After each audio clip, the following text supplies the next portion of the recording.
नमस्कार, good morning दोस्तों बहुत ही खूबसूरत, बहुत ही ट्रेंडिंग मचाने वाला यह सॉन्ग और डीजे पे बजने वाला, ऑर्केस्ट्रा पे बजने वाला सॉन्ग आखिर क्यों लेके आते हैं खेसारी लाल यादव जी। उसी तरह एक फिर इनका एक नया सॉन्ग आया है जिनका नाम है दोस्तों सनीचर के फर्नीचर। दोस्तों इस सॉन्ग्स में आप सभी को बता दूं कि मेन फीट पे हैं सपना चौहान जी, जो कि भोजपुरी की एक मतलब क्या बोलूँ आप सभी को, बहुत गजब की एक्ट्रेस हैं दोस्तों, जिनको देख के लोगों की पानी पानी हो जाते हैं। तो दोस्तों इस वीडियो में बताऊंगा आप सभी से पूरी खासियत, इस वीडियो में क्या खासियत है। तो प्लीज़ आप लोग अगर मेरे चैनल पे नए हैं तो चैनल सब्सक्राइब कर लीजिए, वीडियो को लाइक कर दीजिए।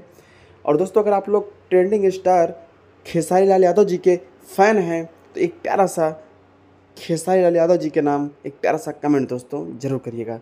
दोस्तों इस वीडियो में आप सभी को बता दूं लगभग लागत तो कम से कम 10 लाख रुपए लग चुकी है दोस्तों।